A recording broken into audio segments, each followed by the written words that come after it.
Kanye Kanye was West. his main man. I love that dancing His scene. dancing, yeah, it's that was amazing. I absolutely love that scene. It's so. Oh my god! And I'm not sure if James McAvoy is actually acting in this, because I'm pretty sure I'd imagine him doing this in real life. And then just seeing Casey standing there, her tears welling out. Like, wow, this is great. This is the most terrifying thing I've ever seen, and that window is just a picture.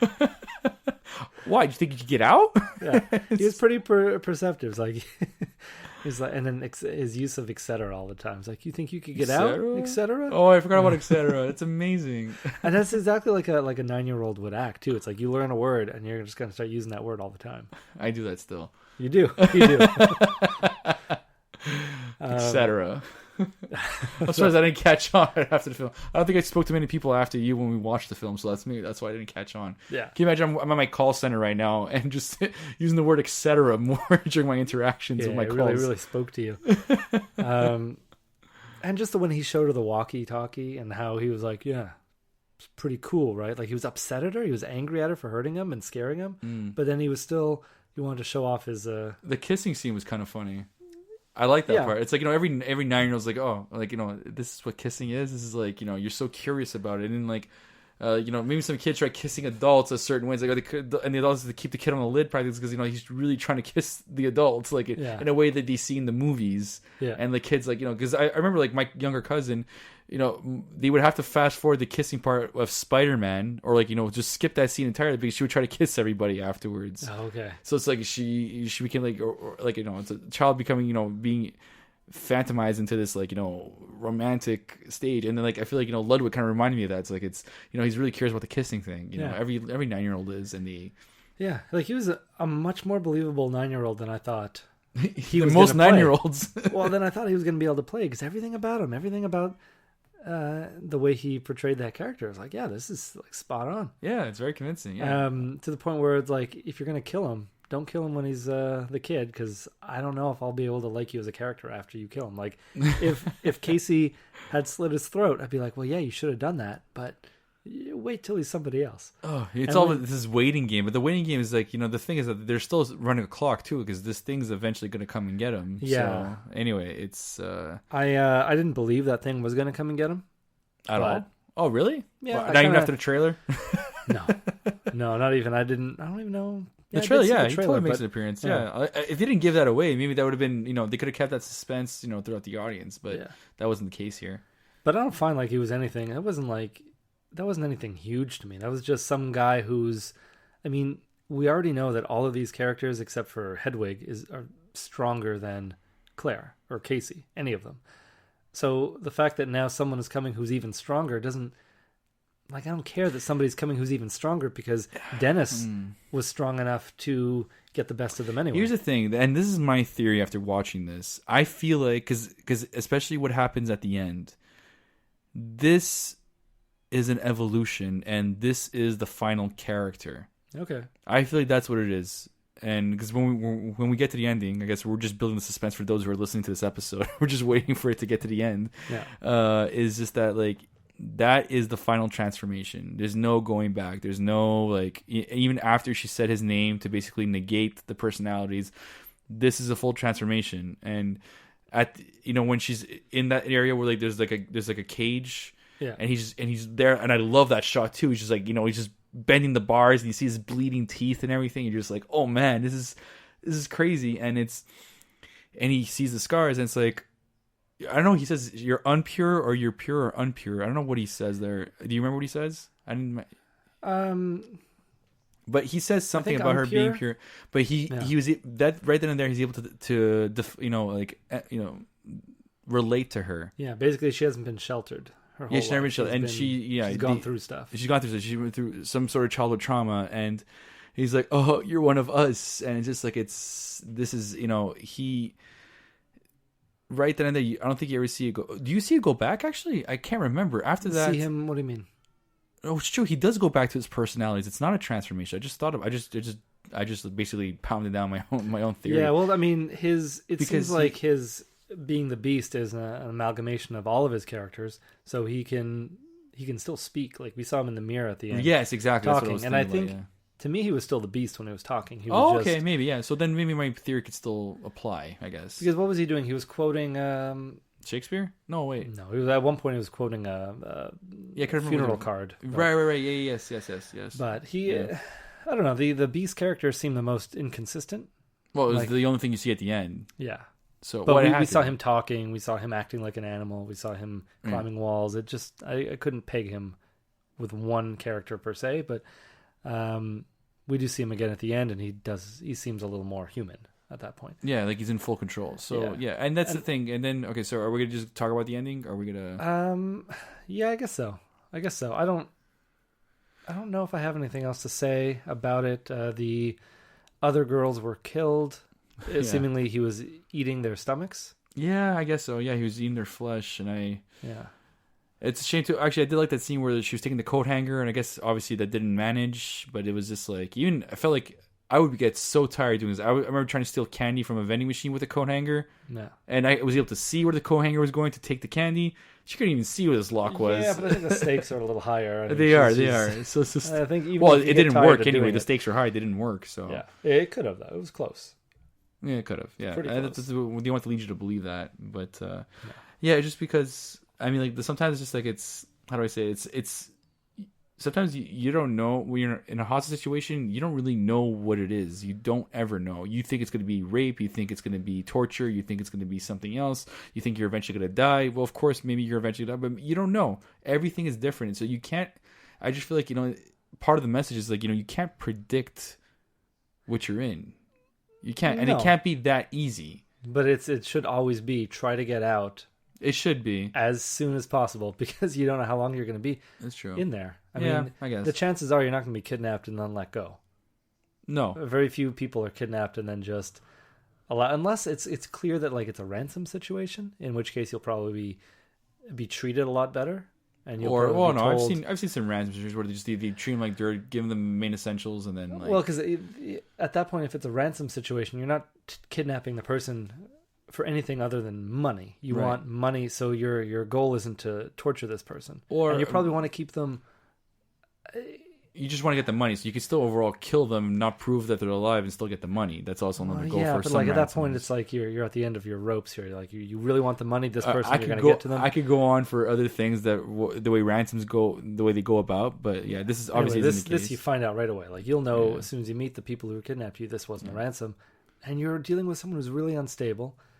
So definitely try to get out. Like climbing that vent, I would have done that, but I wouldn't have gotten out after the next vent. But I would that's have the thing going. At that point, it's like I don't know if I was in that situation. I see someone who's very unstable. Like do you try empathizing with them right away, as Casey did, which is probably the best way to do it because if they're unstable, that means you could get by them. You could try, and that's the part that should have worked. But them trying to escape made it worse. Especially that they're disoriented, which is rule number one when you're going to kidnap somebody. You make sure they're disoriented. They don't know where they are. Right. That way, when they try to escape, they're just running down halls and tunnels, and they're you lost. had it perfectly there. Yeah, you did. Based on experience, not based on experience. Sorry, based on what from what we've read, from what we see, and it's. However, so we get to the ending, and we get to the diner, and we see. Oh, the way at the ending. Okay. Yeah. Oh, do you want to go? Do you have anything to say before we do? No, that's it. Okay. So she is let off the hook because she has mutilated her body in some way, and that's the way that she is allowed to live. I guess so. Yeah. And she gets saved when the other zoo employee comes in. Right. Exactly. Yeah. And. So now you want to talk about the very last scene in the diner. This is like post credits or like during the credits. It's something like that. I think it was right before the credits, wasn't it? It's just like right after it says split, like the title, the movie's over, and then you think the credits are coming, but then it's like exactly. Here's a little more. Yeah, I like that. So we see Bruce Willis make an appearance. Yes, we do. And fully CGI Bruce Willis. Which is interesting. His skin looks so soft. Okay, so basically, we didn't watch Unbreakable, so it's hard for us to really get the full picture. But from what I read, is that they were dealing with the birth of a superhero in Unbreakable. Okay, and so what we saw here with Split was basically the birth of a villain. Okay, so it seems like from what I could deduct, and I'm definitely gonna watch Unbreakable soon, just so I could get the full picture. Is that they're basically, it looks like M. Night Shyamalan is constructing an not expendable. He's expanding his universe in this particular way because The Village was a very small universe. Same thing with Alien. Alien Signs. Sorry. Okay. Yeah. Signs. These are just these are already fixed. It's already done. You can't really. I don't think even if you want to dig at it, you can get more out of it. But with Unbreakable and to tie Split into this is a pretty cool way to expand your universe with two characters. So I found that interesting that he brought that, and I couldn't believe it. I knew what the reference was. Even though I didn't watch Unbreakable, I knew about the film. I knew the premise of it, and just to see him there, it's like, oh man, I really have to watch it now. I really have to get the full context. Yeah, you didn't think it was just a ghost sitting there? He's just been dead the whole time. It could have been. It could have totally, or like, because did anyone pay attention to him after he said that? Did they turn to him? It's like, yeah, he said his name was. I forgot what his name was. Someone asked. Maybe everyone in that diner's dead. They're all dead, and they're just trying to find if you had post-mortem goals. Yeah, the best thing, the thing they actually cut this scene out. If you stay to the very end of the film, you find out that he was actually talking to the bartender, the person behind the counter, right. And that was grown-up Haley Joel Osment. Oh wow! Okay. And he turns around, and he's like, "They still can't see you, Bruce. You're dead. I told you this." Oh my! That would have been maybe he's that character. Who knows? Maybe they could tie in Signs. Maybe they'll bring in aliens. Why not? Just bring it in, and the bees infecting and happening. Bring Paul Giamatti in. Totally do it. And the last airbender going on across the border. yeah. Why not? Bring it all in. Bring it all together. Bring another Bruce Willis in. Bring two Bruce Willises in because you bring got two Willises. Characters. What you talking about, Willis? The Willis brothers. So overall, but what was the twist? Like, what was the twist? Was that the twist? I'm always expecting such a big twist. This twist was there doesn't need to be a twist, but there was no twist to the movie itself, like to the story. There wasn't really a twist. I guess it's more of a tease than a twist. I guess M. Night Shyamalan kind of trying to rectify for all the bad twists. Yeah. I don't know. Because there was nothing huge. Like I kind of at one point I thought that those scars all over her body were bullet like shotgun blasts, and that when she was shooting him, she was also kind of shooting herself with it. Oh, boy. And then when she was looking in the mirror at the scars, I was like, is that her? And she's speaking in, is she one of the characters somehow? And obviously, it was only a split second. Oh boy, I would have been so disappointed with that. If that would have been an M. Night Shyamalan ending, and I would have been like, oh boy, that's a terrible twist. Yeah, it's like she was one of his characters all I kind of forgot it was an M. Night Shyamalan film, to be honest. Yeah, because when I think about Signs as the clearest example, it's like the mood, the tempo is unsettling. You don't know what's going to happen, and I liked the tone that Signs had.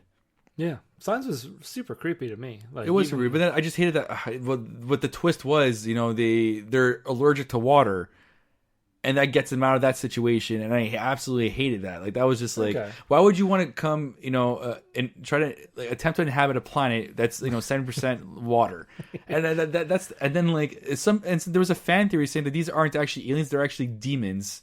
So it's like a religious apocalypse. Okay. And I'm there. I'm like, oh my god. Like, I guess it could work, but I'm just. The whole point is that, like, it's just the fact that they were kind of in a pickle, and they got themselves out of it so easily. Yeah, and I don't even classify that as a twist. That's just a solution, but it's a really easy solution. Kind of like War of the Worlds. War of the Worlds is the exact same thing. With but it was bacteria. That's a lot more respect. If bacteria does kill people, why shouldn't it kill aliens? Yeah. Exactly. And the funny is that the humans had nothing to do with it. It's just bacteria killed them. It's like, boom. Yeah. But yeah, and that's the thing. We're talking about Split, with it didn't feel like an M. Night Shyamalan film. It felt like it was a really well filmed film. But I'm not saying most of the films aren't, but this was like a little bit outside his norm. Yeah. Well, he had to do something after those last couple. Well, the last film, the Visit, was supposed to be good. I forgot about the Visit. Yeah, it's a total shame we haven't. The Visit wasn't like regarded very well. It was more of a, I don't know. See what IMDb says. Handheld footage the whole time. The whole time. Really? It's all just taken from like one of the grandchildren's cameras. Oh, really? Yeah, he's just like, oh, I'm going to film my visit with Grandma and Grandpa. I'm still going to watch it. They're doing weird things, and I don't know. I didn't really like that. That to me didn't feel like an M. Night Shyamalan movie because it didn't feel like it had a budget. It felt very amateur. No, well, it did have a twist. So there. Oh, it did. Okay. What a twist! Yep. Robot chicken. referring to M. Night Shyamalan, obviously. Yes. Did you have anything else you want to say about this film? No, other than I enjoyed it, and it started off 2017 in a good, it's a good start for horror films. Yeah.